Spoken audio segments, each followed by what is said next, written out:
Hey there guys, as we're going into the holiday season, there is one thing that I really need you to understand. You need to stop buying Ryzen 9 mini PCs. There is one SKU of Ryzen 9 chips that I consider to actually be good, but most of the ones that you're going to see on the market, and most of those are going to be the Zen 4 series based Ryzen 9 APUs, those are some of the biggest scams on the market today. See, right in front of me right here, we have the Firebat A8, which is rocking a Ryzen 7 8745HS, and right next to it is the Retin Alloy 9 that is rocking the Ryzen 9 7940HS. Now, don't let the starting numbers there confuse you. The 8000 series chip here is technically on paper a lower end chip than the Ryzen 9. I mean, if we compare the specs between the two systems, both of them are based off of Zen 4, so both of them are on the exact same architecture. They are on different generations. The 7940HS is of course from the Phoenix series, while the 8745HS is from Hawkpoint. It should be noted also that the 8745HS is not technically an official product release. You won't be able to find it on the AMD website, though you can download the drivers for it and everything. It's just using the standard drivers for everything. And this is mostly because it was a China exclusive launch. It was really just meant for OEMs. It's just become very popular with mini PC manufacturers. The only real differences are just slight differences in clock speed, where the 7940HS has a maximum clock speed of 5.2 gigahertz, while the 8745HS can only do 4.9. But a 300 megahertz difference at the maxed boost does not really seem all that enticing, because that is only for single core workloads. Another difference is of course the iGPU max frequency, where the 7940HS can go all the way up to 2800 megahertz, while the 8745HS can only go up to 2600 megahertz. So again, just a couple hundred megahertz difference there. Another key difference is of course the fact that the 8745HS does have its NPU disabled, but that really doesn't seem to matter at all. The NPU on the 7940HS is only 10 tops, so you're not really going to be able to do much of anything with that anyway. And of course, the only other difference is just going to be what the TDP is configured between these two systems. And there is going to be a difference. The Alloy 9 does tend to go up higher. It tends to be able to use up to 70 watts, while the Firebat really hovers more around the 45 to 50 watts. But what this means is that you should effectively get identical performance between these two systems, but there can be some massive differences. For example, the sibling to the Firebat A8 is the Firebat A5P, which is rocking the exact same Ryzen 7 8745HS. And right now on AliExpress, you can get it for around $250, $260, just depending on your region. And at that price point, it's such an insane value, especially because systems that are rocking Ryzen 9s, so like the Ryzen 9 7940HS or the Ryzen 9 8945HS, those two chips are also identical. And that means that spec-wise, they are not far removed at all from this system, but try to find a Ryzen 9 system that is less than $500. They are ridiculously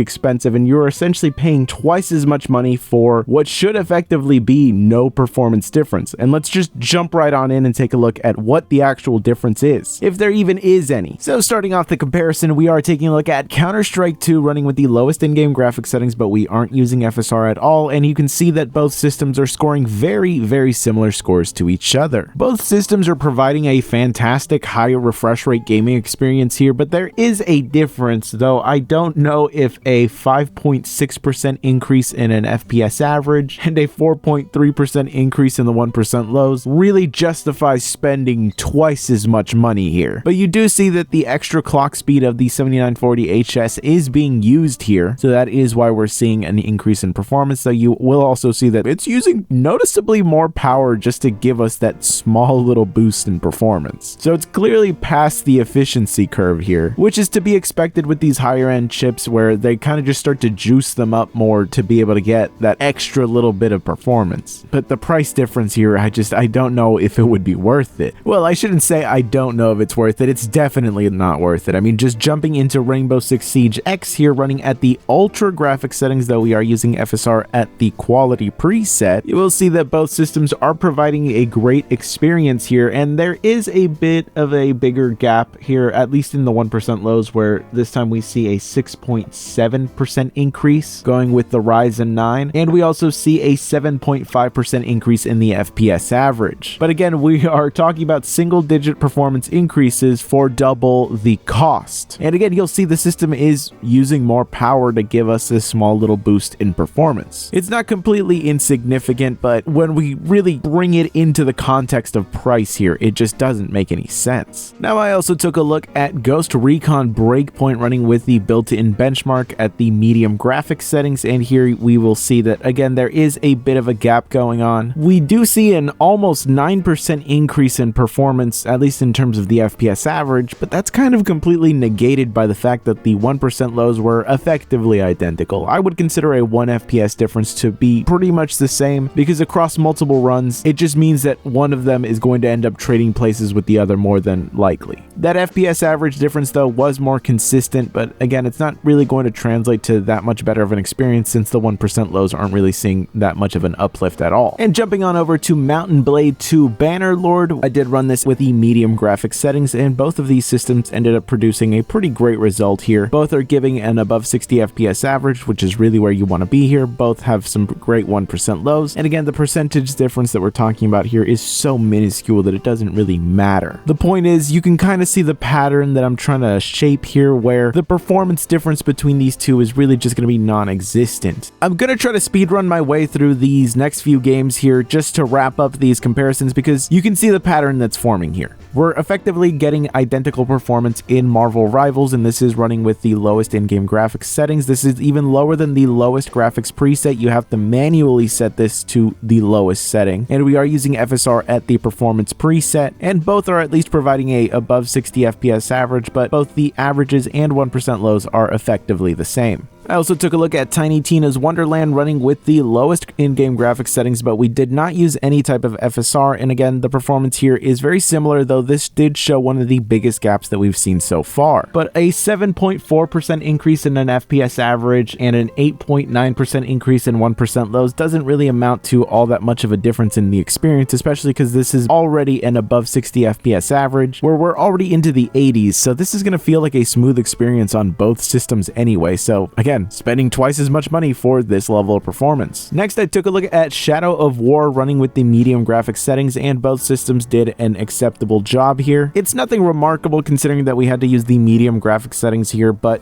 the fact that the game is this smooth and playable on both systems is really great, especially because, again, we're talking about such a non-existent difference in performance here. Next is Company of Heroes 3 running with the lowest in-game graphics settings, though we did set the textures all the way to Ultra, and both of these systems were giving a great result, very similar to each other. It kind of just swapped around where one was providing a better FPS but worse 1% lows, and the other one was doing better with 1% lows and worse with FPS average. Really, you play these things side by side, you're not going to tell a difference. Next was Batman Arkham Knight running with the medium graphics settings, and here again both systems end up providing a great result, though interestingly enough the 8745HS ended up beating out the 7940HS, and this was consistent across 3 runs. So I really don't know why. I mean, we're talking about such minuscule differences here that it doesn't really matter, but it did end up beating it out all 3 times by just 1 or 2 FPS at most. And the last thing I took a look at was Hitman World of Assassination running with the medium graphics settings and FSR set to the quality preset. And like this, again, the performance difference between the two is effectively identical. There is no real difference. We're talking about such small percentage differences that you will never be able to tell.